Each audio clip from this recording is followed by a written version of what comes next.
Hey, good morning, everybody. I know everybody's over there waiting on Scott's show, and you know what? I just realized I didn't have, well, I guess I can't let everybody know over there because there's nothing live going on over there.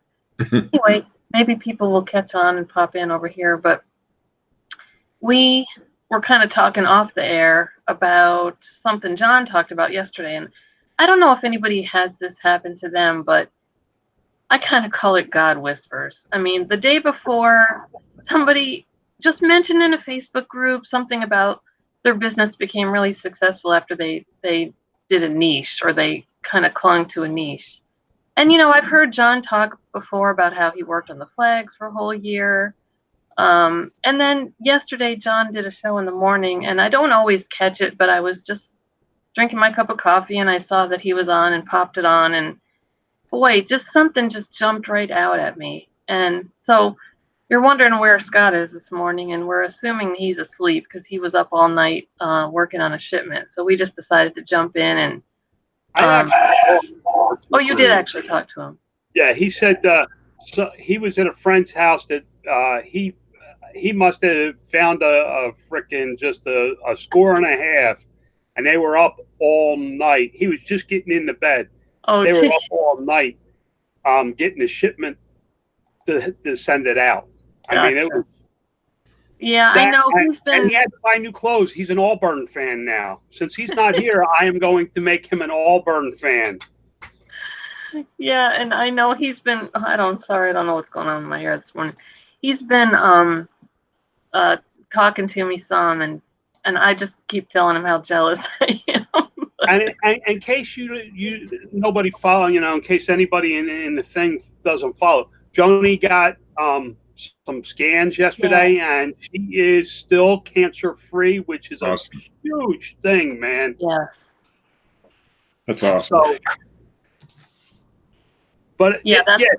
I don't know if you caught that guy's video or not. You can look him up by name on Head or on Oh, Google, and it comes right up. And it's only like 15 or 20 minutes, and it was just like it was one of the first videos I caught, and it just freaking hit me like uh, I don't isn't feel that funny successful how because I'm something? missing the giving back part.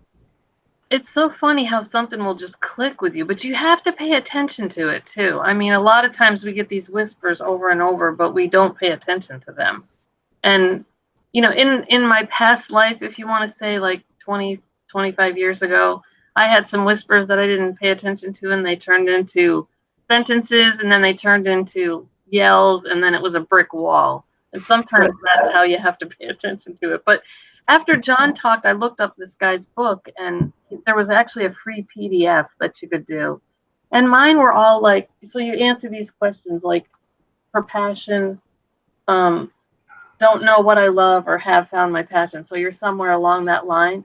And I was pretty much all here except for focus. It was dabble in many things or focus on one thing. And that was the only one I was probably like one on. So again, it kind of jumped out to me what I have to be paying attention to, and where Yeah, what but I how do have you to feel do. about it? I mean, do you feel like do you feel? I know for me, like my scores were good except for giving back. I don't feel like I give back enough. So all of a sudden, I don't feel successful. Mm, Yeah, I mean that was his whole thing. These eight right. traits are found in every successful person, and because I'm missing one, I don't feel successful. Do you feel the same thing, or is it just that you picked up that you were missing the focus? I mean, I feel like I could be way more successful if I did follow all of these. And I felt like I was doing pretty good till I got to that one. But like I said, it wasn't just this that made me think about it. It was like two or three things over the last, I kept talking about I'm going through this transition, and I think in the back of my mind I knew it was partly that, because I was saying with the eBay, I'm getting somebody to do my listings. Now I'm getting to do my pictures and stuff. But now I have to second guess that in that. And actually, my son as well, when I told him that my sales weren't great last month, he was like, maybe you're doing too much YouTube. And it's not so much the hour I spend on this or the 2 hours I spend on that, because in a way the YouTube isn't really a job for me. It's just kind of fun, or my entertainment, or my friends. But yeah, it's that Headspace. When I'm actually working, I need to be focusing. And I've always kind of been like that. Like I was in retail management, and I had one fantastic employee, and I think I've talked about it before, that she was really good at systems and efficiency. That I lack efficiency. I can get a job done, and I'm good at getting a job done, and I always get the job done no matter what, but I'm not necessarily efficient at it. And she was really good at that. And she would swing by the back and come by my office and go, "Focus, Sue, stay on task." That's what she used to say to me, "Stay on task."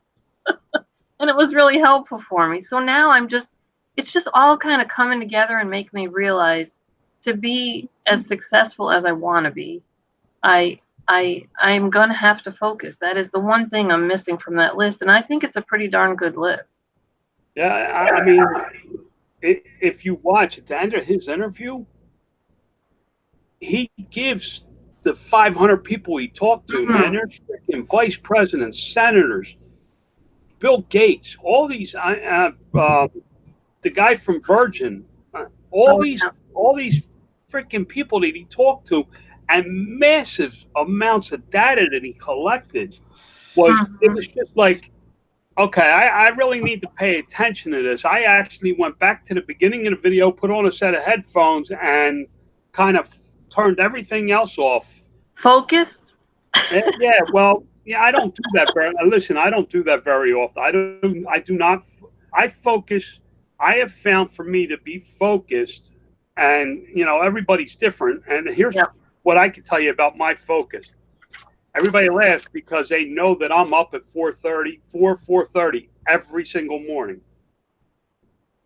Well, my phone doesn't ring. Yeah. All of you are still sleeping. I mean, most of you get up a half an hour before the show. I done had breakfast. And I'm not saying anything bad about it, but I get a solid 3 hours where there's nobody around. Nobody. My employees are in Arizona, so it's 4:30 their time by the time I'm done my quiet time. I get a lot of focused work done in that. I get more done in that 3 hours than I do the rest of the day. And actually, like, when I'm a mom of 3 boys, and I never was a get up at 4 or 5. I just wasn't. But I tend to do like some computer work and stuff late into the night, because that's my quiet time. And that's the way it always was for my kids. It was like, once, because my husband traveled a lot, and we'd have dinner and we'd have activities, and I'd put the kids to bed, and then it was kind of my time. And it wasn't necessarily work back then, but I kind of have kept that habit to where, I might be checking on the repricer, or I might be doing a little OA, or I might be doing those kind of things. And it is quieter. I'm not getting phone calls at 10 o'clock at night. And so, yeah, I guess we all have our own way to focus. But I think I wake up and that little bell on Facebook has like, it'll have 50 or 60 when I wake up. Oh, wow, that's a lot. Number, because I go to bed so early, and everybody's getting active when I go to bed. Mm-hmm. So in the morning, I run through and see what's there.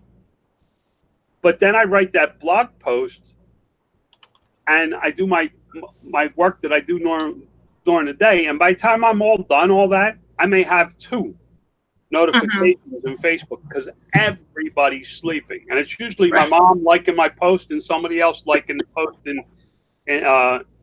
in No BS. So for me, that quiet time is where I find my focus. But the next thing, if you look at any company that is extremely successful, that you know the brand, McDonald's, they started selling hamburgers. That was it. That was what they started focusing with. They've added all these things on. Right. But in fact, their sign said hamburgers. Remember, it used to say number of hamburgers served. And it was a big number. They had a Starbucks hamburger. An overpriced cup of coffee. Go ahead, Steve. They had a hamburger. They had a cheeseburger, and they had a soda pop. And I don't even think they had coffee at the beginning. Not was And it. they true. didn't have fries in the beginning. Nope. It was a burger joint, and you got a burger and a drink. That was. Yep. It's kind of like the In and Out theory, where it's a very simple menu. Even today, Starbucks. McDonald's menu isn't that extensive. I mean, there's variations of the burger is really all it is. Now they have chicken and stuff too now, but it's not super extensive. And I think though, like they have new things here and there, but it's that temporary pull people back in and then they're back to their, like they get that McRib thing once in a Oh, I while. love the Whatever. McRib. Yeah, I never tried that. Oh my God, it's so good. Yeah, see, Well, that's it the looks like problem. Is fake they meat. came out with something like the McRib, which was really good, And and then now they they take use away. it as a draw to get people back in. Right, exactly. You guys are talking about focus, and I'm trying. It's for some of us, it's a very hard thing to do, but I'm getting Yeah. better.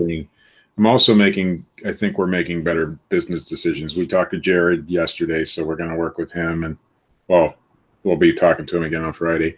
I went out and bought a computer for my business yesterday. I just have to do these things, Mm-hmm.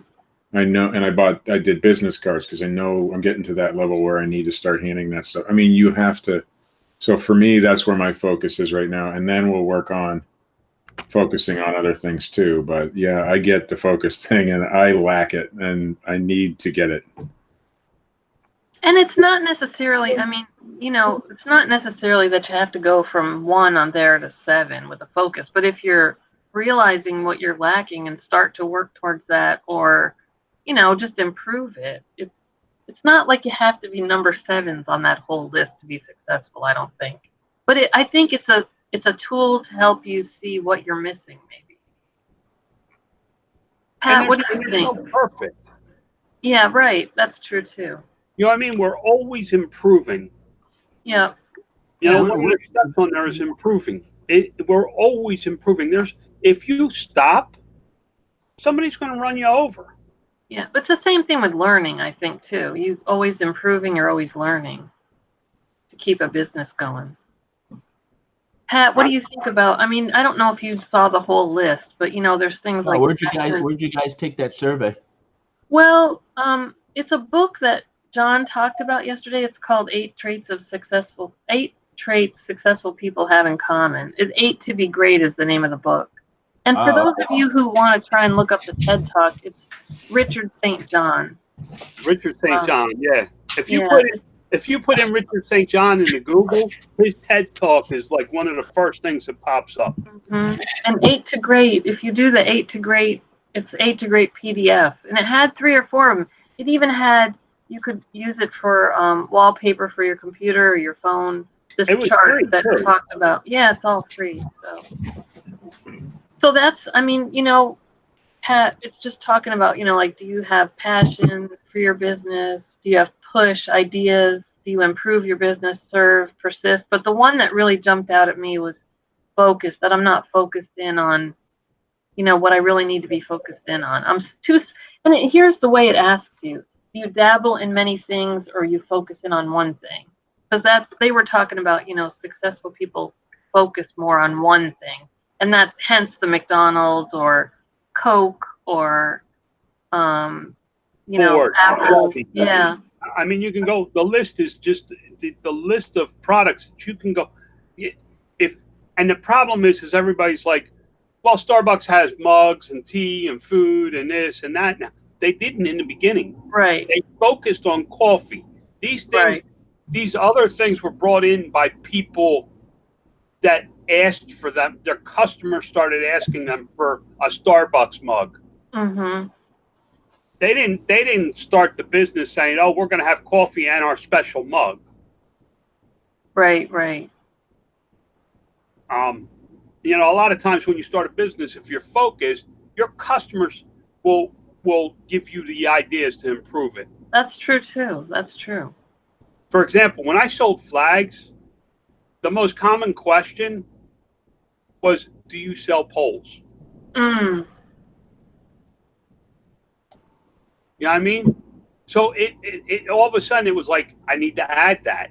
Yeah. But when you're not focused on a single product, you don't get that input from your customers. Right. That's true. That's true. You know, if you, for example, if you focused on just Nike shoes or just shoes, all of a sudden you realize that all the questions you're getting is because you're not doing something for your customers. Mm-hmm.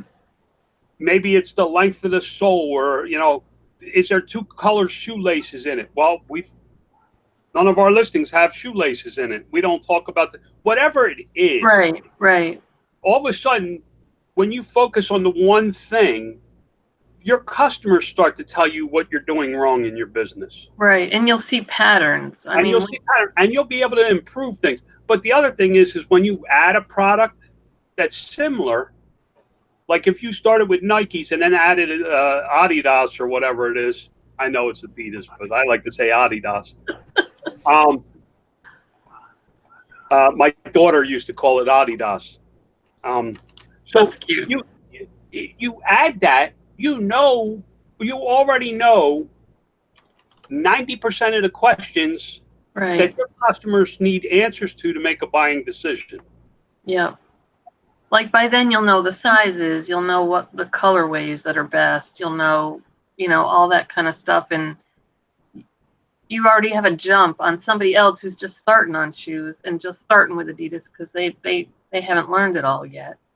And I mean, shoes may not be the perfect example because there's so many listings for shoes and so many people do shoes. But when you do something like you go to Dollar Tree and you look at reading glasses, there's so many combination of bundles that you could make with reading glasses. You could do a designer. They have 3 designs in almost a see-through color plastic frame with designer arms. You could put those 3 together as a bundle. Well, once you get to know all the questions in reading glasses, you're able to focus really well in on the next bundle you make. You already know ahead of time what questions, and if you're answering them questions, as the people start viewing, you're going to increase your sales rate. You're going to increase your sales naturally just because you already have the information they're looking for. Mm-hmm. That's why I push focus. You hear me all the time talking about one niche. Mm-hmm. People ask me, one of the biggest mistakes I made was Amazon started loaning me money. I had to buy more product. Yeah. I jumped into other freaking areas that I had no clue about, none. Mm-hmm. And I'm jumping into stuff and I didn't know, and I'm just throwing it up. And you can see, if you look at it from the outside, you're able to see that the flags are very focused and the listings are very. Now the other listings are starting to improve. I'm going back and improving, and I know measurements on some things. They asked for a measurement that I didn't think about. Mm-hmm. I had to go back and do that. That's why I say focus. It's also, you're going to be more successful knowing one product, because when you get a customer question, you're going to be able to answer it. Mm-hmm.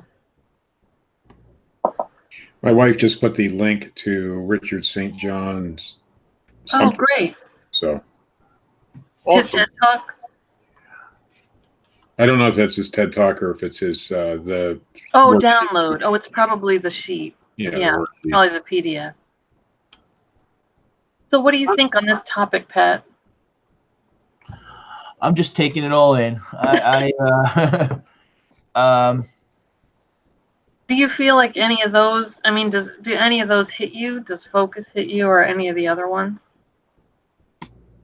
Well, it's hard to stay. It is hard to stay focused on one thing, and that's what bigger companies have that we don't. They have people that focus on one thing, but they could be focusing on 15 different things. Where one department is doing certain things. Where we have to do it all ourselves. That's true. You know what I mean? I'm going to read the eight things that you have to understand. Now, I'm going to give a real quick history. The guy was on an airplane. A poor teenager was sitting next to him, was asking him a lot of questions, and basically said, "Are you successful?" And he said, well, yeah, maybe kind of a little bit. And her next question was, are you a millionaire? And he had to stop and think, and he said, yes, I am. And then her question to him was, what made you success? I can't do that because, I'm poor. What made you successful? And it started him on this big journey that he interviewed people such as Bill Gates, Branson, some really big names. And the first person he talked to was Ben from Ben and Jerry's. And he said he always asked just one question: what made you successful? And after 7 years of research, 500 interviews, he came up with these 8 things in common that every single successful person had in common. Why he chose 8, I have no idea. He could have done 5, 10. It does. These are the top 8. 1 is passion. 2 is work. 3 is focus. 4 is push. 5 is ideas. 6 is improvement. 7 is to serve. And 8 is persistent. And he said that every single successful person in the world carries these 8 traits. So I noticed some of them are related to others, like passion and persistence are related to each other as well. So yeah, and they're in an order. I mean, if you look at them, they're actually in some kind of order that if you have passion and work without focus, all of a sudden it takes more push, it takes more ideas, it takes more, the others start to fall off in how successful you are, I think. I mean, there's an actual order. Yeah, they kind of build on each other. Oh, there's millions of people out there that are really hard workers that have zero passion and zero, persistence or there's a lot of idea guys out there who never get their idea to go through because they have no, work ethic or something like that. So, or no drive or no passion for it.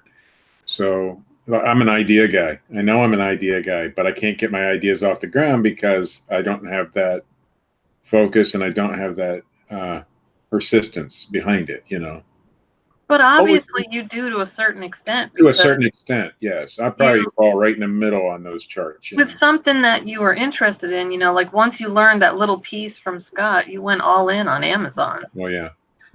But sometimes that is, sometimes just like I was saying, that little whispers or that little push or that little seed that gets planted, all you need is one little thing to turn it on. Sure. Because you had that seed for a while. I mean, you've been talking and listening to Scott and you've been a little interested in it, but it was like, that's not anything I'm ever going to do. Yeah, so, I knew I could do it. Her job. They have this whole thing about her leaving her job to be able to help him with the business and travel. And, we wouldn't have thought of that this time last year. I mean, I didn't even start Amazon until September, like full bore. Now, did I jump in too fast and do too much at the beginning and still kind of doing that? Yes. So I understand the, maybe scaling it back a little bit as far as niching it down a little bit. But so you can get way ahead of yourself. And that's why I got to talk to Jared because, my numbers are crazy. I have no idea what I'm doing. And so that's another thing. You can have all that passion and all that focus and all that stuff, but you also got to understand your own limits too. And my limits are a little bit. What's that? Absolutely. I want to give you an idea about focus. Okay. I showed in a webinar, and I think Sue was in on the webinar, how to find products while sitting on your fat keister at home in places like Walmart and all that. So I had an issue on my show yesterday, and I was pretty angry when I left my show. I just ended it. I was kind of hot under the collar. So I usually focus on something like this to just clear my mind. And I went on Amazon, and I'm looking at the list. If you wonder why I'm looking to the left, I'm looking at the list on another computer.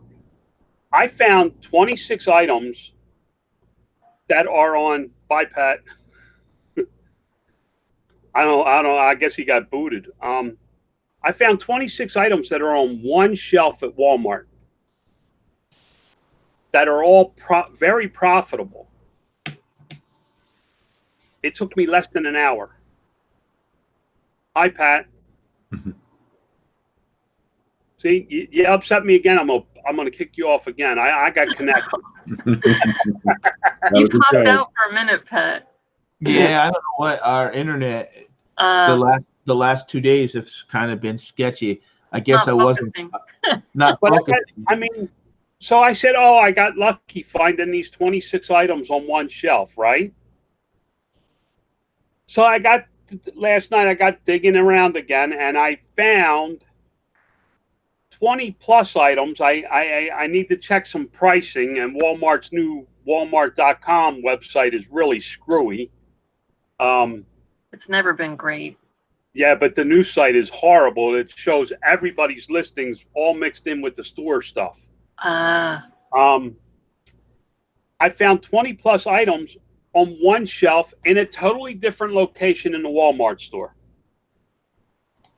So I now have 40 plus items that are replenishable from Walmart, and it took me less than 12 hours. I don't think I have 3 hours of time. I just did it at two different times during the day, but I can make that a shopping list. There's 3 or 4 items that have over 200% markup. And I went to the store for milk last night, so I went to Walmart and I walked by to see, and they had both items, or 2 of the items plentiful. So it wasn't like it was a rare item. Right. So and it was because I focused that I was able to find that stuff. I mean, you gotta focus on what you're good at. That's the other thing. You gotta be good at it. He doesn't mention it, but you have to be good at it. Right. Well, usually I would think you're not passionate about something you don't like, or you're not good at. I would think. Gary V brings up a really good point about that, because he's very passionate about street ball. He loves to play basketball. If you really pay attention to what he's saying, he loves to play street ball. And he says, but I ain't good enough. I have the passion for it, but I ain't good enough to get paid to do it. He's only 5'6" or something. He's shorter than I am. So he's like, it ain't happening. I'm not getting paid for it. So there is a point where your passion, you have to be good enough to be able to get paid for it. Yeah. Yeah, I mean, that's for him, that could be, you could be passionate about a hobby, not necessarily something that you're wanting to do for a living. I mean, I guess, if you are passionate about a certain thing that requires really high level of skill, it might not be something that you can do for a living, but maybe you could find something around that, though. Yeah, he could sell basketballs. He could. Yeah, I mean, he could be a coach. Steve, you're absolutely right. It's still around your passion, but he ain't good enough to play, so he's got to find a different way to use his passion to be paid. He could be a coach, anything like that. There's a lot of different things you can do around your passion. And, we've talked about that with reselling too. Like, maybe you're not great at reselling. What does it say? I didn't catch it. This was a gift from I told her Elizabeth the last time. This was from Melissa and her husband Rick. At my meetup, they brought me a whole thing from Cafe du Monde. They brought me they brought me 2 cups from New Orleans, 2 cups, the mix for beignets, and a can of coffee. But I was saying, my wife needs her coffee. I got to get up and make her coffee. Okay. So, what were we saying? We were talking about, if you didn't have the about reselling. So, maybe you like reselling. So Pat says he doesn't much like reselling, but he's good at it. But if you try out reselling and you don't really like it, we talked about this the other day, that there's a lot of things around reselling you could do. You might be good at developing apps, and you could since you've had that experience of being a reseller and it didn't really work out, or it's not really your passion, but you have found something that could be helpful to a reseller, I mean, there's plenty of things you could do around that. You know, we talked about having a prep center. I mean, if you really like to peel stickers, that maybe you can, you know, start a service, a sticker peeling service. Well, you know, I joke about that with you, but actually, I tell my son, you know, we do the graphics for channels and thumbnails, Okay. and I tell him there's a lot of YouTubers that just don't know how to do that. And I said, imagine if you would charge like $2 a thumbnail, and do a bunch for people that just can't, Absolutely. you know, do that. The only thing I will say, you know, I think it's very hard for everyone to stay focused because of life. Let's Oh, be honest. absolutely. Sometimes things happen medically, or things, Yep. and also I think people can get caught up in being too focused on something where they neglect other things. True. Yep. I mean, I know, being in the restaurant business for 18 years, and I was focused on that 7 days a week, and at times sacrificed. And you kind of sometimes, especially being a small business, and this is what I was talking about, the competition against, you know, Amazon is constantly thinking what they're going to be doing 10 years down the road.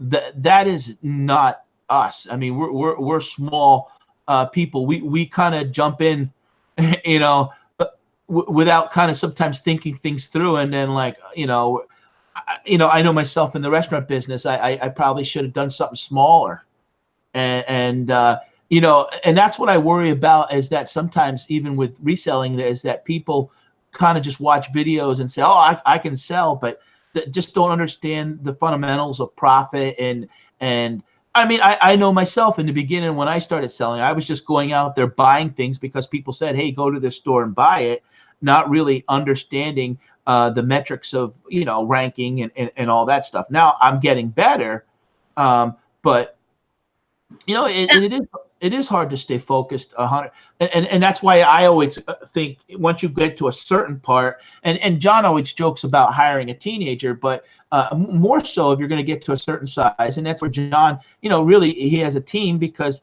he has 8 employees. If he had to do that all himself, forget it. There's no way, you know, that he could do all those things, you know.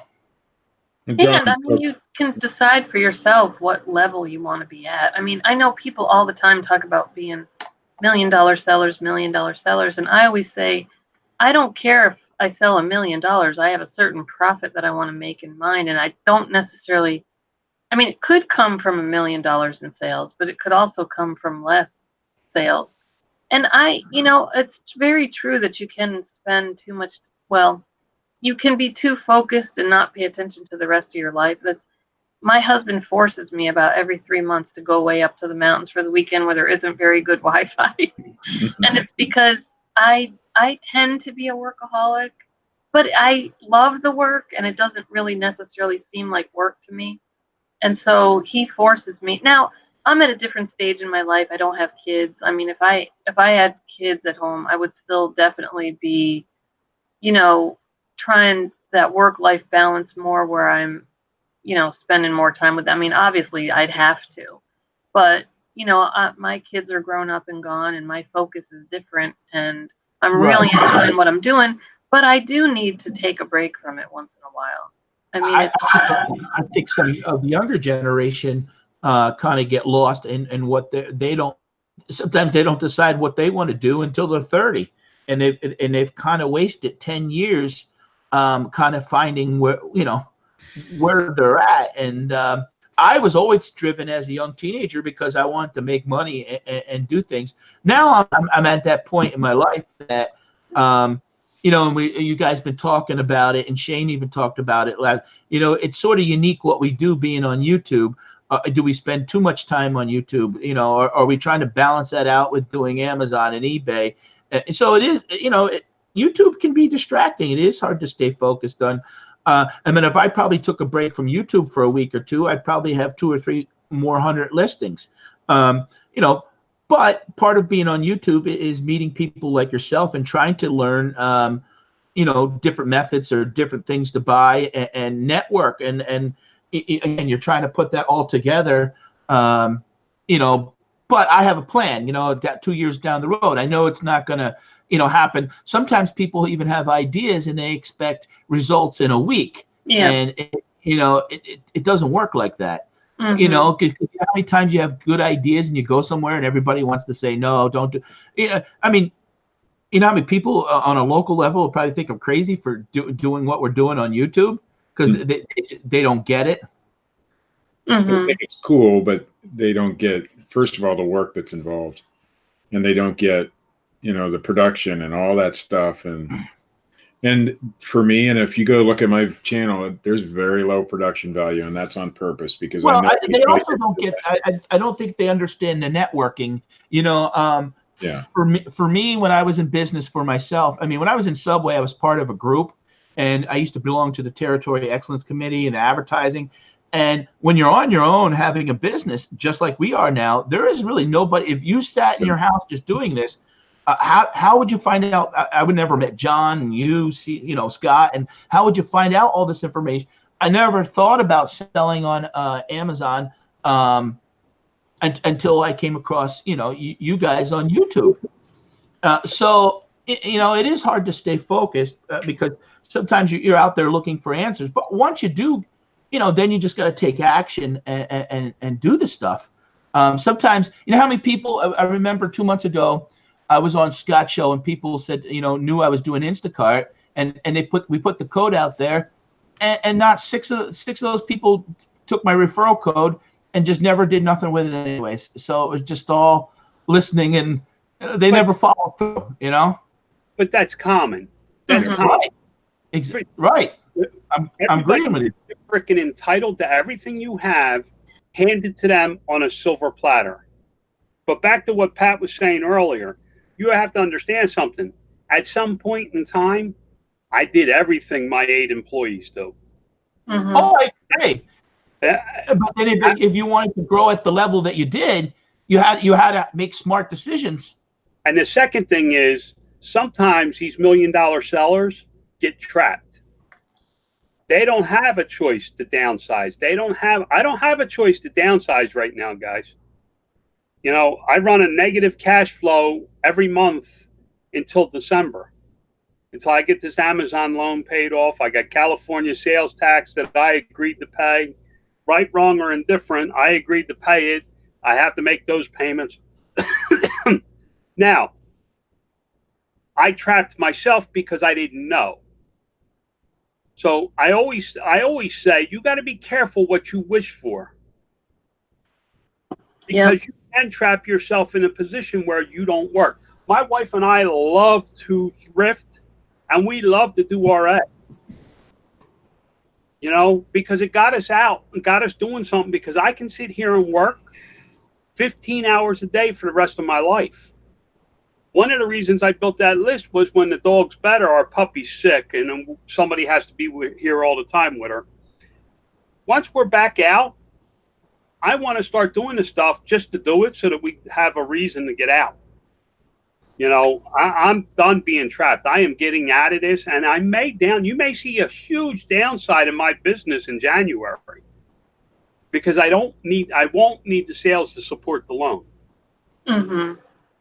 And I mean, that's really the reason I got back into eBay more, because we've talked about this many times as well. When you're doing eBay and Amazon, it's like you're focusing on the one and the other one's kind of dropping a little. Then you go back and focus on this, and oops, this one's dropping a little. And I knew that I was going to be home for a few weeks. My husband was having surgery, blah, blah, blah. And I, bought that whole thing of Nikes, which, I mean, I am still selling them, and, it's all profit at this point. So it's nice. But and then at that time, that's why I got the lister and everything, because I was like, I miss going to estate sales. I don't miss garage sales too much because I'm not a super early bird. But I miss that. That was fun for me. And it was, when I tell my husband, we'll be driving past when I'll be like, can we stop? And he gets that, work again. But really, that's more fun for me. It's not really work. It's more just entertainment and enjoyment. And yes, I like finding, something that's valuable. And I honestly don't go and buy a ton of stuff. I'll buy a handful of things if I buy any. But again, it's like it's pulling me too far apart, or it's pulling me away from my actual what's going to make me the money and what's going to. Yeah, but how much money do you need? So, are your bills paid? Well, I mean, I wouldn't say. I mean, here's my goal: is I didn't. Somebody talked about not, or Pat said not knowing what your passion is till you're in your 30s or whatever. And honestly, I've always enjoyed every job I ever had, but nothing like this. And I'm not going to really say I wish I would have found it 20 years ago or 10 years ago, because to me, life happens the way it's supposed to. And if you listen to those whispers, things go the way they're supposed to. And also, when you think about the Amazon, what is going on now didn't really exist 25 years ago. Yeah, but even like I sometimes at the beginning used to think, oh, I wish I had started 5 or 6 years ago when you didn't have to ungate and your grandfather did and this and that. But it is what it is. I started when I started. Right. I probably have a little more flexibility because I started 3 years ago. But John, my thing is, I'm 59. My husband's ended up retiring early due to some health issues or whatever. And we saved and we've got our 401k and everything, but because he retired, 7 or 8 years earlier than he planned, we have to be kind of careful with that money. And so what my goal is to just finish paying off the house. And I would really I said 10 years when I first started. And I don't think I'll ever quit working. I mean, I've been working since I was 10, and I had a paper route and I babysat, and it's in my nature to not sit at home. I don't think I'll ever quit working. But the cool thing about reselling is you could do it a little bit if you want. You don't have to. Yeah. And so I honestly would like to hit a certain level for the next, 5 or 6 years and be able to sock away or be able to buy the new RV that we wanted. And, we've had one before and we parked it up. Never buy an RV. No, I know that already. But I mean, it's more for those extra things and then just finish paying off the house. We don't owe much on the house, but I just have these certain things that I'd like to accomplish. That's why I say I don't necessarily care if I ever sell 1 million. I mean, I've sold 1 million over the time that Yeah. Oh no, I understand. It's not that important for me to have a certain sales number or whatever. I just have a goal in mind to help us, just really enjoy our retirement. So what is it do you like about reselling? I think my favorite thing is that finding that deal, can you believe I found this for 50 cents and I can sell it for $20, Then what you need to, then I'm gonna make a suggestion. I started to say what you need to do, and I really shouldn't say that. I am an alcoholic guy, so I talk about me. Mm-hmm. I don't talk about you. What I would do is what I've been doing, but a little bit different. I have focused the last 2 years, and Scott has been a big part of this and knows it. I've focused for the last 2 years to get myself out of the business. Mm-hmm. And the reason I want to be out of the business is because I deal with some of the biggest companies in the world at the owner level. And I really don't spend the time that I should with these owners to know what they want from my company. So I want to be free of all the day-to-day stuff so that I can have the time to go out and do, to have lunch with the owner of this company, or go with John on his 300-foot yacht, the guy that owns the flag company. His yacht and his house is probably less than 2 hours from me on the coast, and he's invited me, and I never go down. He's got a 300-foot freaking yacht. He's got his own private cruise ship he's been all over the world with. So for me, I focused on getting myself out. Maybe what you need to focus on is not so much getting yourself out, but being able to free your time up with the people that are going to do the listings, so that you can go to these estate sales and maybe your husband will find out that it's not so much work. It's something that you love, that you're passionate about. When you bring the stuff home and you say, here you go, here's the items, get them listed. Mm-hmm. Find somebody that can do the research. There are people out there that she does. I mean, my lister does all that for me. All I do is send her the pictures. So actually, then have her train somebody. And have her what? Train somebody.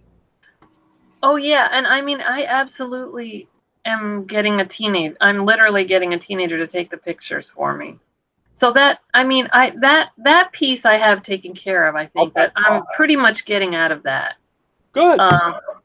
But I still need, I still feel like from that list, and I started to say this before, it's not like you have to go, oh, do I have passion or I don't have passion? It kind of gives you an idea of, like, for the focus, it's do you dabble in many things or focus on one thing? So it's not like you have to go, do I have this or do I not? It gives you an idea to answer on either end. And so what is it that you feel like you're not focusing on? I feel like I'm in every category and every, when people ask me, oh, what do you sell on Amazon? Everything, anything I can make money at. That's what I always say. But I feel like I'm spending, I run from this deal to the next deal. That's my problem. Instead of, I tell everybody I sell anything I can get my hands on except for my wife and my mother. And sometimes, and I have a listing built for my wife. So there are sometimes I have considered selling her. Gee, I might consider that myself. But you're right. Maybe, well, what do you find passionate? I did this at the Goodwill. I mean, and my wife will tell you, when I go to the Goodwill, I go to one section. The first section I wander all over the store and look at a whole bunch of crap. But the first section I go to is the glassware because I found out that my family's I'm the 6th generation and the 1st generation that has not worked in China. Oh, wow. My grandfather retired vice president of Lenox China. Oh, wow. So we have tons of Lenox. Mm-hmm. But I found that I love to look at it. I love to figure out what it is, and I love to do the research. There's not a lot of money in it, so and it's a pain in the ass to ship. Yeah. Well, I don't mean necessarily the eBay part of it. I don't care if that's, any and every. You're talking about the Amazon. I'm talking about Amazon. My focus on Amazon, and that's. Yeah. I mean, I've gone through different things where I want to do more wholesale or I want to do this or that, but I feel like I've kind of found a niche right now. And here's what I think about Amazon. It's my cash cow to fund all my other things. Yeah. It really is my cash cow. So. Well, it's definitely mine. I'm making pennies on eBay compared to even when I was selling all the shoes and had a really good month on eBay. That's pennies compared to my Amazon. But it's my Amazon that I feel like I'm chasing I'm doing really well at this, and I go and I travel and I get it all, and then I gotta find the next one. Yeah, there's no more to get. That's the problem with Amazon the way we do. Oh, you guys, I understand what you're saying now.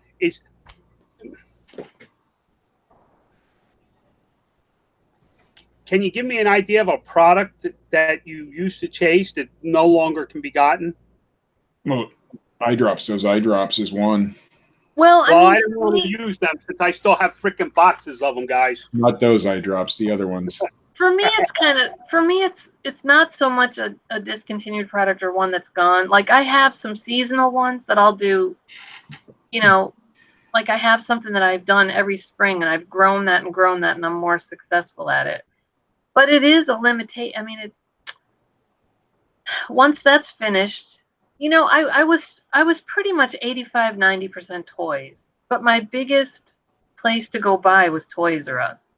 And there's certain lines, like Playmobil. I was able to make big money on Playmobil. And now that it's at Walmart and different places, and it's not as popular as it used to be, I don't make money off of that anymore. Okay. And I feel like the toys over the last 2 or 3 years has become I don't know, much more cutthroat, much more. It's not as much money to be made in it as previously. So Everybody I, wants to sell you know, to it. I've gone into some health and beauty. I've gone into some clothing. I've gone into, and I'm doing good at those. But I feel Don't you like, like the toys? I mean, I like some of the other categories I'm in. It's not, but I know toys so well that I can't go into a store. I mean, I went and got my groceries the other day and passed by the toys, and they're way more money. They cost way more there than any other store. But I'd grab 6 of them on the way out because I knew those. Because without even looking, I know which pieces are money makers. But I would be happy with that in any category. But it's more, I'm spreading myself thin in so many categories. I think Yeah. that's maybe another way to word it. Are you spreading your knowledge thin to where you can walk into a store and go, I'll pick up this, and this, to where now you have to do a lot more research to get the same number of items? Like for me, I can walk into Walmart, and Scott will tell you, because we walked into a Walmart and he was scanning and he skipped over a bunch of stuff, and I'm like, yeah, scan this. He's like, oh, what is? I'm like, I've been selling that off and on for 5 years, dude. And he looked at the list and he went, holy shit, this thing's been listed for 1,800 days on Amazon. You know? Yeah, I think maybe another piece of it is that when I brought those 6 home, I only have those 6, and they're not, I'm talking like 2 of this one of this one of this one. Right. So then when we're processing, it's like, I was talking to my employee, because now I have her 2 days a week, and I'm telling you, our processing is much faster and going much better. But then on the other hand, it's like, oh, I went to a wholesale club and I got some of this, which I did a lot of at Christmas time. It's like no stickers, and I can get a lot more quantity. So that's an easier way to ship too, because even though the ROI on those single items might be really high, it's a lot more to process 2 of this and 1 of this and 1 of this and 1 of that. My last question, is Amazon your money so that you can go do the estate sales and the thrifting and the stuff for eBay? Is that your passion, your stuff over on eBay, and you use I wouldn't the say money? that. I mean, I know a lot of people say, oh, Amazon. I have just as big a thrill on Amazon. When I would have been Scott there and saw that thing I would have gotten just excited about that. I love the hunt, whether it's for eBay or Amazon. I love the hunt part. Okay, but you want a base income. Right. I got some ideas for you. I do. I'm not going to discuss them on air because they are literally ideas that I can put you in touch with the vice president or president of a corporation and have you be very profitable with stuff that you know knowledge about. So, but listen, the one thing everybody in the audience really needs to take away from this conversation that Sue and I just had is sometimes you need somebody that's a little bit stronger than you are in an area that you need, and you need to allow them to probe you with these questions, because I'm probing Sue and Sue's thinking, yeah, this is where I need to focus. I need to focus on making X number of dollars on Amazon, however I do it, wholesale, whatever it is, because you said your processes are faster when it's wholesale. There's no stickers to take off. It's slap a label in a box and off it goes. Yeah. You build that section to where you have a great income or a steady income. Right. You can play with the estate sales and the goodwill and all that I was talking about is the hunt, whether it be RA or, because then you can go RA and right, like I did and pick up these eye drops. And unfortunately, my mother-in-law got sick, and we had to rush out of here, and we left them on the desk. So I lost all that profit. I'm hoping to get my money back out of them. Right. But it didn't matter to my bills. Right. Those eye drops will not pay my bills. Those hair rollers that I did in that video, it was $1,800 profit in 2 days. Yeah. But it didn't pay not one of my bills. Yeah. And you're a corporation too, I believe, right? Yeah. Yeah. So I mean, you'd have to take an owner's draw to even get any of that money out, because you draw a paycheck. You got to, if you're a corporation, it's a federal law. You have to draw a paycheck. I draw a paycheck. So my pay doesn't change by chasing an item. Right. So I think I have where you need to, I think I have it broken down a little bit in my mind. Your focus needs to be on that base income. Exactly. You need to give up some of this thrill hunting to establish a base income. Which is exactly what I had in my mind. I didn't word it that way, but that's exactly what I was meaning. So yeah, that's definitely it. Listen, I have, and this is for Pat and Steve too. And Steve, you're going to find out if Steve's talking about coming out to Vegas with me. Not talking about it. I'm coming. Steve's saying he is coming. Steve's going to find out there's people there that know me by name that have tried to get me to buy their product since I started going there. And they know that if I start buying it, the sales are going to go up. Their sales will go up continuously. I just say hi, and I don't even do anything with them. There's been people that walked around with me and picked up the little extras. Scott was one of them. He picked up some of the stuff that I didn't touch. He stuck it up in his attic. And if you're rewatching this, Scott, you need to get your ass up in that attic. I did, and I told him last week I would buy it out of his attic. Man, maybe I'd be interested in. Here's the thing. For everybody out there, I know that John and I are having this conversation now, but this is what to get across. Whether you do YouTube or whether you go to meetups or whether you meet other people. I mean, how I bought these shoes was off of YouTube. It was actually somebody I knew personally that I met at a meetup, and he was on one morning, said, "Hey, we've moved to a big warehouse to this smaller warehouse. Anybody want to buy these shoes?" And I just sent him a text. I mean, because I knew him personally, I just sent him a text. So if you get anything else besides focus out of this, it's meet with other people and get those tidbits and get those seeds planted and meet up other people. Whether it's a big seller or somebody just this much over you. I mean, I learned things from new people as well. They just might happen to say something, and it's something, those whispers that you catch, So that's, I think, another thing to take from this today is that you need other people in your business. Open up a hangout and put it in all the groups that you're in. Work and hangout. I met Scott in what we called a working hangout. They would start at about 8 o'clock in the morning, Laura, you remember? Yep. They were about 8 o'clock in the morning they would start. There's a lady from Dallas, Texas, named Debbie. There was Scott. There was me, Chad, and everybody at the time sold on eBay. We dabbled in Amazon, but nobody really got big in Amazon. And we sat. You're allowed 10 people in a hangout. Sometimes people waited hours to get in because this thing went all day long, and you'd hear tape guns and you'd mute them because it was truly a working hangout. But if I had a question, I yelled over to the cubicle, "Hey, Scott, remember that item we bought at Dollar Tree? Well, I got more of them, but have you seen any?" And it built a bond between people, just like the five of us have when the Auburn fan Scott is around. I think you said Alabama wrong. When the five of us are building a bond between the five of us. If I have a problem, I can text Sue and say, "Hey, Sue, how did you do this?" What's that? I gotta say something. Tuesday, I had a person come out and wanted to learn a little bit about Amazon and eBay.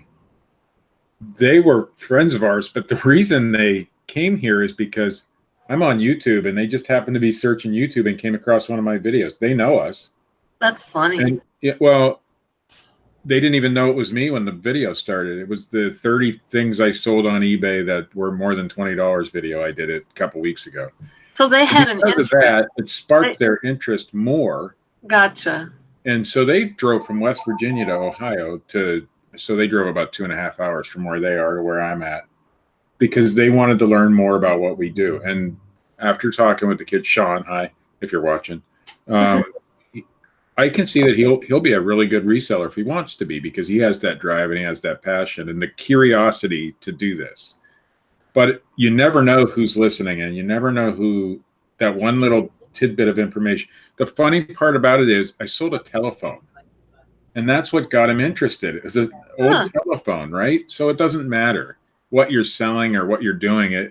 The person who's listening on the other end may get just one little piece of information from you that, like with Scott. Scott thinks he didn't do anything for me when he came here. He just took me to a store. It was just one or two little pieces of things that I got from him that put me, without that information, I wouldn't be, I'm not sure I'm successful, but I'm pretty decent Amazon seller right now, doing pretty good numbers. So, I mean, it's not uncommon that I do $500 or $600 or $700 a day now, where I was doing zero before, in September, because I had no clue. All it took was that one little thing, But you probably had that seed, like you were saying, Right. you had thought about it before and thought you couldn't do it. So you Right. had that seed planted in your mind. And, this is not really about reselling, but just about life. I mean, I like to say nice things to people. And you never know what seed you're going to be planting. I mean, it can just be as when I check out, I always chat for just a second with the clerks. I never am on my phone. If I'm on the phone with my mom, even, I say, let me call you right back because I'm checking out. Because I think it's important to focus with people. Okay, I didn't really mean to say focus, but it's really important to interact with people in your life. I mean, I'm just saying, I can tell you a lot of okay, let me back up a little bit. I used to work in I've had a lot of jobs over my time, but I used to work in a temp agency, and I hired people. And I would see, okay, and I have 3 sons as well, so I have a tendency to have a little special place in my heart for, like these young guys who would come in and they worked warehouses. Basically, I hired people to work at warehouses. But I would see a glimmer in certain people, like, you could really do better than this. And I would tell them about, in Georgia, it's not as hard to get the Hope Scholarship if you're going to one of these schools that teaches you a trade.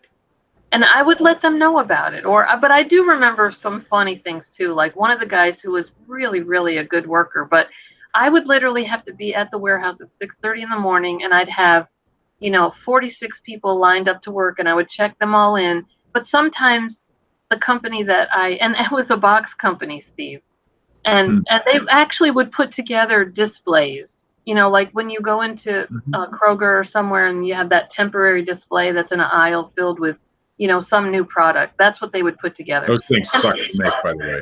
And let me tell you, those guys worked hard, and you're bent over. It was 4 people to a station, bent over all day with these super hot gun, like hot glue guns and stuff. It was hard work. It is. But what happened is the company would tell me every day, tomorrow I'm going to need 40, tomorrow I'm going to need 32, tomorrow I'm going to need 60. But I usually had to have a couple extra because people wouldn't show up. And if I would be in trouble if they needed 40 and I only had 38 that day. So I would also sometimes have to send people home. But usually I got one chance to send them home as a freebie. And then after that, I would have to pay them a couple hours. I'd be like, okay, who wants to go home today? And that same kid who was such a good worker and would always show up, he would always be the first one to say, I'll go home, And not just that, but he lived near the office. So I usually would have to drop him. I would give him a ride back home, And I knew he was intelligent, and I'm not saying other people weren't intelligent, but I just knew he could do better. And so this one time I got this other better job, and when I said, come on, you stop by the office when you're picking up your check or whatever, come see me. And he said, I told him about this other job, and it was at least $5 an hour more. but this company really required you to come and show up. And I knew he was good at that and blah, blah, blah. And he said to me, you have to take the drug test? I said, no. And he said, okay, I don't want the job. And he said, I work in this box factory. I got to go home and smoke pot at the end of the day or whatever. But I would plant seeds in a lot of people's minds. And I really got off the topic there telling that story. But I've talked to many clerks about, what I do, because they'll say, oh, what are you buying all this stuff for? They'll make a comment, and there's nobody behind me in line, I'll take 5 minutes and tell them what I do. And I'll say, you should try selling on eBay. And a lot of times it's college students, because around where I live is college. And I often plant that seed, because if you know how to sell on eBay, or you know how to be in business for yourself, you'll never be without money. I mean, I talked to my mom. I was telling her the other night about somebody.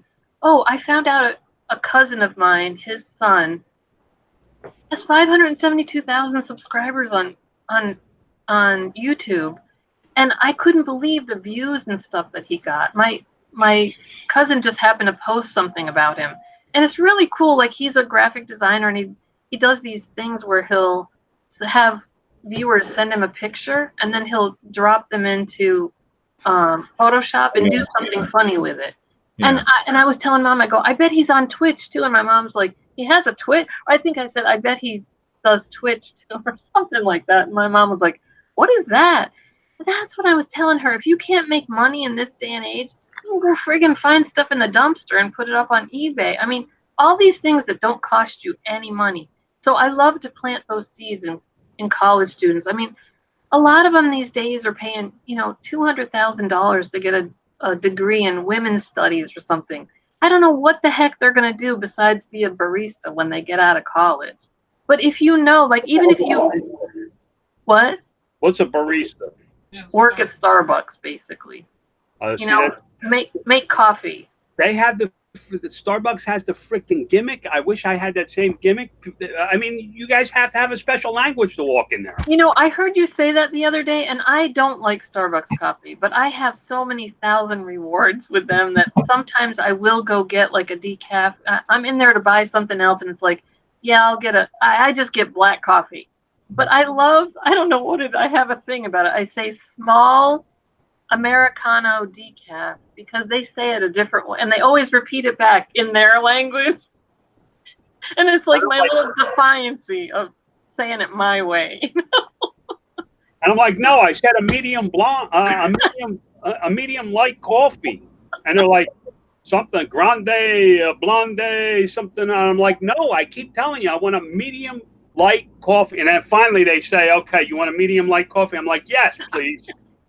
But I didn't mean to, right. I didn't mean to go on that whole rampage, just to say, but actually now that I think about it, it's popping up underserved, because I'm planting those seeds. I'm giving ideas to somebody, and I really do that in my daily life. That. So you can plant seeds for somebody, but just like, now Scott could have gone up there and gone out for the day with Steve, and Steve could have gone home and said, oh, that's really cool, but I can't do that myself. But if you pick up, pay attention to things that are coming to you in life. Pay attention to other people. Pick up those seeds along the way, but then you do have to go out and do the work. I'll tell you, when Scott was here, it wasn't so much what he taught me. Mm-hmm. It was his passion. He'd find this product and he'd go, yes. And I'm like, that's kind of how I am when I find things. That's how I want to be, So it was more of how he was and how he reacted to when he found something that he was looking for. Mm-hmm. All sorts of things. With Scott, outside of YouTube, if you've seen Scott and me on YouTube, like when I was at his house, that's how Scott is all the time. Yeah, it's the excitement. When we go out into Walmart or wherever we are, we have a blast, the two of us. When he was up there with you, he had a blast. Scott is just a lot of fun to be with outside of YouTube. I mean, what you see on YouTube is real. You see him laugh. You see him and I racing them little. We didn't do it on YouTube, but He rode a freaking bicycle around Walmart. Well, he did that off camera too. You want to know what he does when he walks into a store? If there's those like little Jemmy guys, or he'll press the little hands on everyone and make them all sing. Yeah. He's just having fun at what he does. And I said to myself, I want to have fun at what I do. And I see that he's doing it. And it wasn't so much that it's not that he taught me a whole lot. It's that was where I wanted to be in life. I wanted to have fun at what I did. And I know I enjoy reselling and I enjoy what I do. And I can put the two together. Holy Lord, that's where I want to be, you know? And listen, if you don't think you can make money at this, I show a system. I have a system, and I think, Sue, did you do the webinar? My first webinar? I haven't seen it yet. Okay. My first webinar, I show you how to find products in stores like Walmart and just everyday products that you can build a shopping list from. For example, one of the products that I found was anti-diarrhea medicine at Walmart. They're Equate brand, but it's in a bundle pack of 3. I don't know why anybody needs 3 packs of diarrhea medicine, but it's a great seller. Some of us too, John. It's a great seller. So I found a store last night on Amazon, and don't ask me because I won't tell you. He had 38 pages of Walmart stuff. Yep. Not listed that he'd go to Walmart and buy it and send. It was all prime filled. 38 pages. You think that guy's making a living? Yep. He's probably got people shopping for him because he can't find it enough. Right. He's probably got teams working. He's probably got employees packaging. Walmart doesn't use many stickers nowadays. I mean, if you don't think you can make a living at this, I'm sorry. I mean, there's a guy that's doing RA, straight up just RA, and everybody's like, well, how do you know it's only at Walmart? Because everything he does is Equate brand, Home and Gardens, you know, all their brands. All that stuff, yeah. Well, that just for the vitamins. And that just brought up something to me too. Like if you are focused in on, and like you said, I mean, he's got a wide range of products, but it's maybe from one store and it's everyday products. You can hire people and delegate easier. Like it's hard, it's easy to send somebody to Walmart with a list of here's what to pick up versus teaching them how to find product in the store. I'm not saying both can't be done, but one is definitely easier than the other. So that's the kind of thing, when I'm saying focusing in on it, because I'm seeing like I said, there's certain reasons why our processing is going faster, and there could be certain reasons why the buying could be going faster as well. Oh yeah. Well, part of the problem with your buying, and I say this to Scott all the time, is you can't chase the profit. You guys get caught up on the profit items and walk right by the 20 items that you can pick up every freaking time you go to Walmart. My wife and I go to Walmart 5 times a week. We live in an RV, so we can't buy a lot of stuff. Yeah. So as you run out of something, and Walmart's a 1.5 miles from here. So it's very convenient for us. And we have found that most of the RV parks have a Walmart very close. Walmart knows the RV people are coming for their stuff. Right. You walk by all these items that this guy has in his 38 pages. Yeah. He didn't have fingerlings. He didn't have Matchbox or Hot Wheels or whatever all that stuff. He had everyday products. And I will say when I was mostly toys, I did very few of the hot toys. And partly was because when I started, I was, gated in some of those. And I'm still gated in a few of them. But there are, people concentrate on that big hot selling item. And again, the same thing, really. They're, when they say, I can't sell anything, I'm gated in everything. Well, you're really not. You're just looking at what you think is the hot stuff. And there's a zillion more toys. And this leads into, I'm sorry that I really haven't been paying attention to the chat today. So if I've missed questions, sorry, but we just kind of were passionate about the topic we were talking about. But Greg is asking, how do you figure out how many products are in an Amazon category in order to compare the sales rank to the total number? I mean, if you want to call it cheat, I mean, I use Scoutify, I use Scoutify 2, which comes with Inventory Labs, and that gives you, anytime you scan something, you can look at the number rank, and then you can click on that, and it tells you the percentage. But you can, okay, first of all, Amazon doesn't just really give out that information, so it's somewhat guesstimated by these companies, but it's a good guesstimate. But you can just Google Amazon sales rank chart. I know. Well, who cares? Who cares? If I list a Nike and Sue lists a Nike, hers may sell 10 times faster than mine because it's a better listing. That's true too. If you find a product that's profitable, first of all, if you find a product that's really profitable and has a high sales rank, it's probably because somebody's being greedy about the price. If you charged for a fair profit and brought the price down, it would sell much faster. But what's it going to cost you to buy one product and send it in and see if it sells? If you're out doing an RA and you find a profitable, I mean, unless you're scanning, freaking 85-inch color TVs at Best Buy, which I don't suggest. I mean, they're a pain in the ass to ship. How much is it really going to cost you to buy one product and test it? This business is built on trial and error. The only way you're going to learn, and I understand what Greg's asking. He wants to know, how do I judge what sales rank? And I think you build on that. Like at the beginning, I mostly bought with sales rank, and then I learned Keepa, and you add that in, and then you learn how to.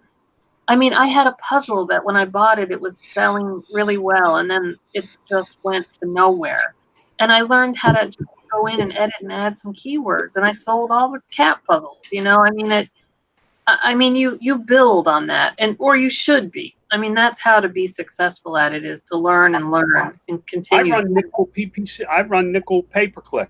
On all my RA products, I add it to my pay-per-click, and I run a nickel thing on it. Well, it does great for me because nobody else advertises it. Right. I think the real money on Amazon. I think the real money on Amazon isn't in the products that everybody's all going out and getting. It's in the products that are unique and different and stuff that bundles, stuff like that. And that's what we're starting to learn and that's why I want to go to ASD and do things like this and get wholesale contracts or distributor, get direct from distributor, because those are replenishable items that I can sell every day. Now, do I want to still chase the RA and find the discontinued items and the clearance stuff and have fun? Yeah, absolutely. Well, I mean, look at me. I do a very large amount of sales on Amazon. If you read my post, I think it was yesterday, I'm talking about I want to go out and do the hunting again. Not so much for the money. I don't care about the money. Yeah, the money in the hunt isn't there. I miss going to Walmart and finding them freaking hair rollers, calling Scott saying, "Hey, what do you think it is?" And Scott going, "Hold on, let me show you something. Hey, there's a store an hour from you that has 200 of them." And my wife go, "Well, that's near Hard Rock Casino. I gotta feed the buffalo before you can stop and get those." And we go to the casino first, and then go back to the Walmart to get them. But I think what I'm starting to realize, and it didn't take very long to figure it out, is that you need an item, like you have your flags. Those flags pay for everything else, right? Yep. And so if you don't have something like that, which I don't have right now, I don't have those kind of items that are going to make me the consistent money, because I'm out chasing deals all the time. And those deals aren't always going to be there. The product that sold great for me last week might not be there this week, and that's true. And I'm seeing it because it all sold out. I'm almost out of the good stuff. Now I got to go out and find more good stuff. So I need to focus on finding those products that are going to make me more consistent money. And that's why I'm going to ASD. And that's why I've made that decision. When you extended that offer to me, why I hemmed and hawed about it, but that's another thing I gotta focus on. Okay, make decisions and stick with them and just do things, because that's where I fail a lot, is I want to do it and then I don't follow. I kind of put you on the spot too, but you listen, got a wife, you got to ask your wife, you got to make sure it's okay. I'm glad you did put an invitation out there because we got a room with 2 queen beds, 2 big beds, and you and Scott are friends. So I mean, you can stay there. Hell, if I didn't have a room to stay on the couch in the freaking RV, my wife wouldn't care. I want to learn from people who I know what they're talking about, and you know what you're talking about. Yeah, my wife said bring roller skates if you're going with me to ASD. Don't they have those little bird scooters? I do about 12 to 14 miles a day inside the convention center. Yeah, that's fine. Hey, I'm prepared. I'm ready. They don't have the bird scooters inside, but they have those rental carts that you can just put on. Like in Walmart, I'll just get one of those. Dash around them a lot of times. But I need to. I've figured out that I need to find those products, and it doesn't have to be huge profit margins. It just has to be profit. But the problem is the stuff that I'm going to show you is really good profit margins. Most of my wholesale stuff from ASD is 100% or better. Yeah, and that's where I like to be when I'm out doing the RA. But I understand when you have a consistent supply of something, it doesn't have to be. It just has to be that I need something for my income so that I can fund my treasure hunts. That's it. Yeah, well, trust me, that's why I ended up where I'm at, is because I needed something to fund the treasure hunts. I mean, yeah, I love the treasure hunt. I mean, I was a metal detector guy for years because it was fun. I'd dig something out of the ground, and whether it had value or not didn't matter. We did Amish dresses first, and then the jeans, right? Yeah, Amish dresses, and then they started to dry up, and we found a place where we could buy used jeans for 50 cents a pair.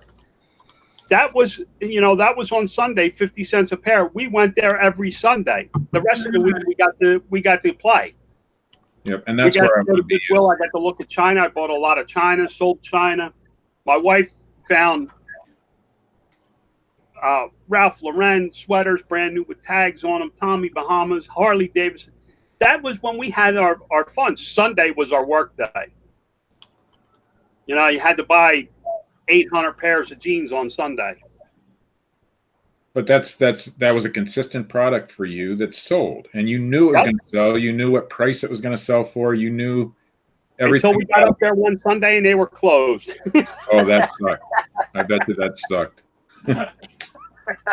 But you moved on from that too. I mean, you found the next product, and you found the next product. And now, do I ever want to be as big as John or get trapped into a company no, I don't. But I do want to get to a level where I know I'm going to have a steady income all the time, or at least know how to make an income consistent instead of what I'm doing now, which is not consistent at all. Yeah, I make great money. I can make $15,000 or $20,000 in a month on Amazon, but the next month I might make $4,000.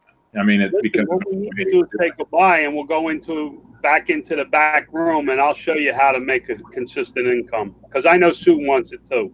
Yeah, I mean that's the goal, right? I have to kick Pat out because Pat's been too quiet today. He's doing all kinds of showed us a freaking coupon or nothing. He's doing all kinds of admin work in the chat, and I appreciate that, Pat. And thanks, G Picker, for the super chat. He's going to go yard selling with Shane on Saturday. Are you driving there, or is he driving to you? Shane, Jordan. Rise and Grind? Yeah, I think so. Oh man, that'd be awesome. I like the yard sale. Jordan. I'm not going to stop doing that. I had my own yard sale this past weekend, and I'm scanning my own yard sale because my passion is to go out and find the stuff. Not to have the yard sale. I want to be out yard sailing. But, I mean, I'm sorry. So Marsha, I think it was Marsha that posted that picture. So Steve's having a yard sale on Saturday, and Marsha takes a picture of him. He's scanning the stuff in his own yard sale. The problem was a lot of that stuff I bought before I was on Amazon. Yeah.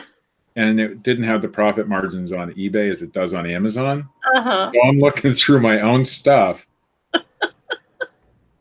But well, you can laugh. You have You to have laugh. that kind of mentality. You laugh, but actually, that's one of the things. So my employee and I have been processing faster, so we have a little time at the end of the day. And I'm going back through. You see how my racks are emptying out? It's because some of that stuff, I bought it, I made some quick money on it, and then I hadn't finished sending stuff in, or I bought a little more, and it became unprofitable. But like Scott always says, first in or last out or whatever. Some of that's last out now, so it's because my husband would say to me, "Why are you going shopping? Why don't you send in all that stuff?" And I'm like, "It's not ready yet." So I think honestly, I'm not doing it at my yard sale, but I'm doing it in my own warehouse in the basement. So I now know. for RA, the first in, the last out is very important. However, my idea has been the Kenny Rogers model of reselling. Know when to hold them, know when to fold them, know when to walk away, know when to run. And so with the Monopoly games, I didn't follow that model, and now I'm stuck with 30 Monopoly games upstairs. Oh, and I only have 7 over there. What's that? You got 30? 30 left, yeah, because Amazon screwed with the listing too much. And have you looked on eBay to break them apart? You know what? I didn't think about doing that. And I'm going to tell you, because my wife is a special education teacher. The money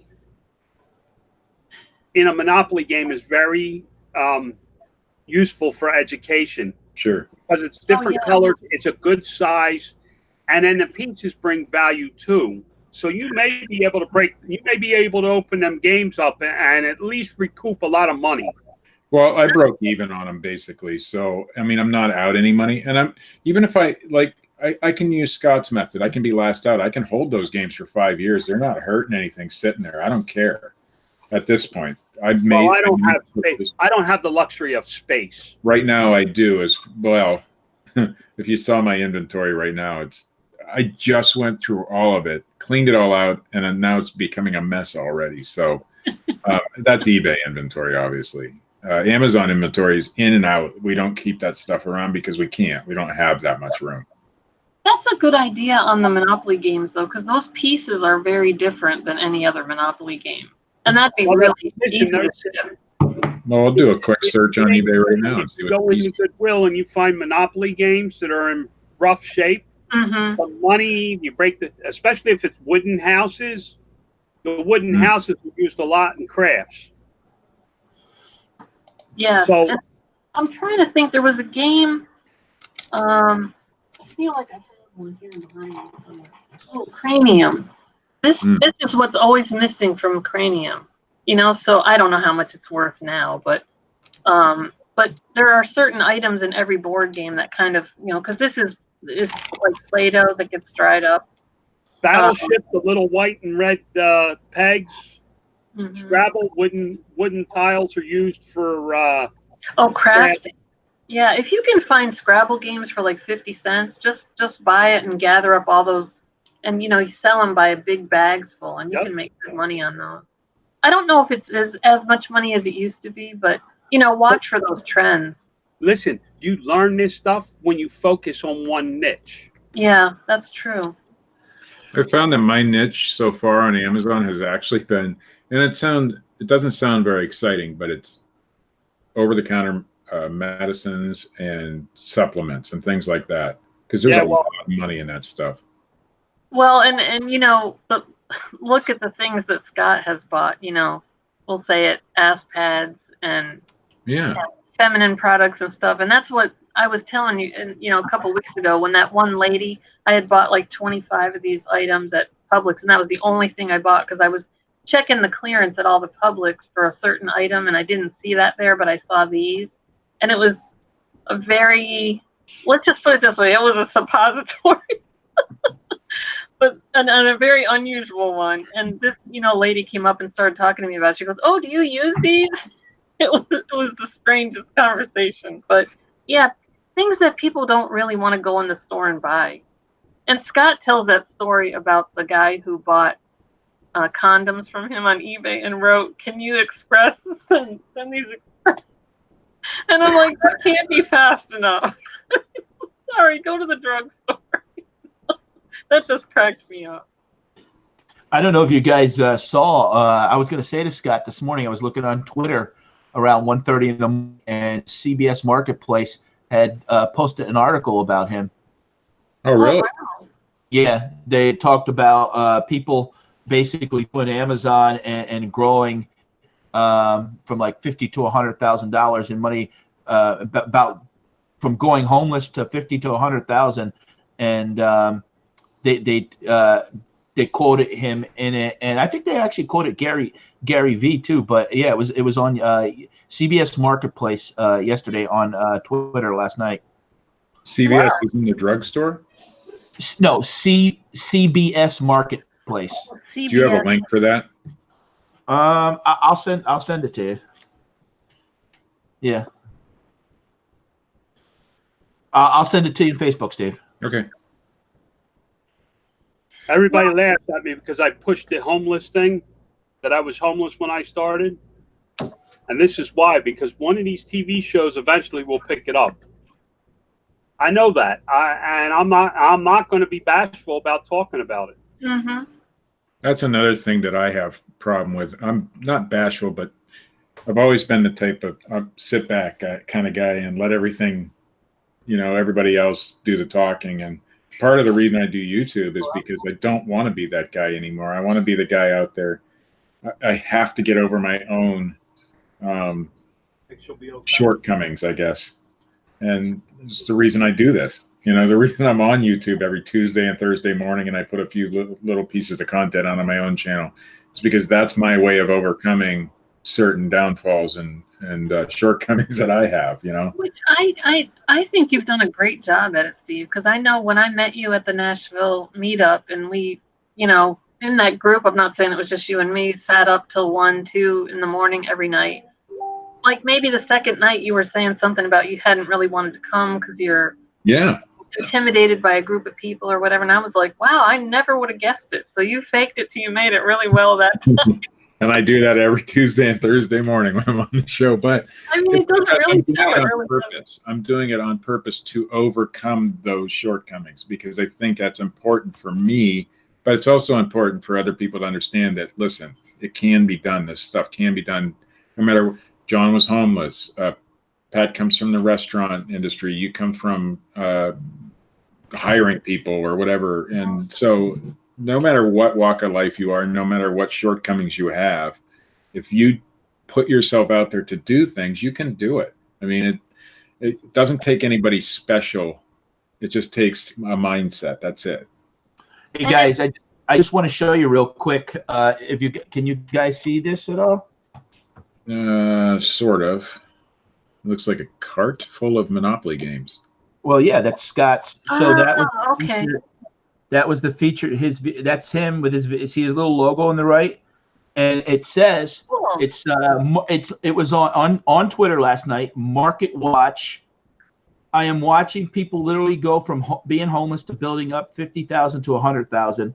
And then if you click on the link in the article, Scott's featured. So he might get some more people interested in his YouTube because it mentions about that. And so now we can say Scott was on the show this morning because we saw his hand there. Yep.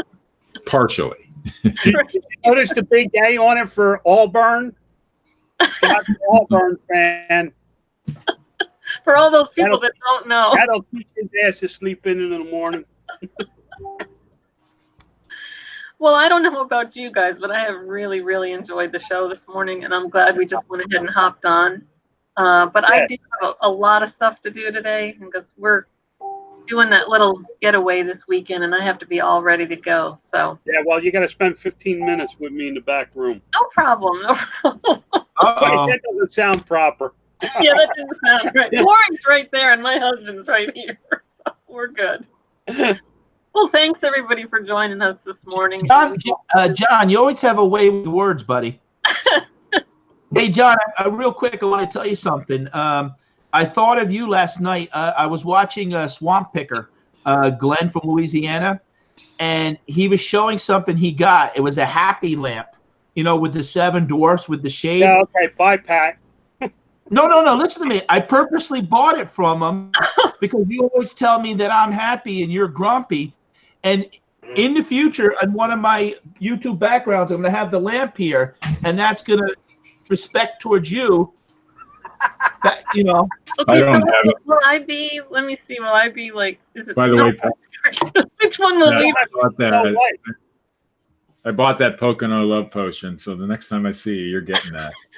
Oh Yeah, boy. so we want to know, Steve and I want to know, and Scott, which characters we are then. Oh Okay. God, sleepy. I'm sleepy. Okay, Steve has sleepy taken. So what am I? Everybody has to vote on that. So which I'm happy, and we all know who Grumpy is, but I don't want to. You know, I don't want to get kicked out of the room.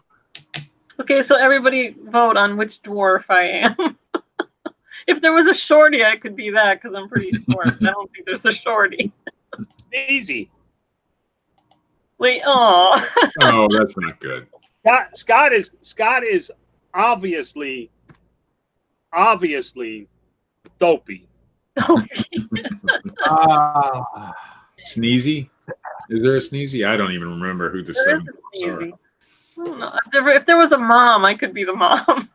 There's Snow White. Could be the Snow White. There you go. You're Snow White. Everybody's saying Snow White in the chat. Yeah, there is the white. Yeah. Perfect. That's right. So you can be Snow White. Let's end this because we could go on all day laughing and giggling at Scott's expense. And yeah, we got to stay focused. That's right. We gotta can't stay laugh, focused. John. No laughter.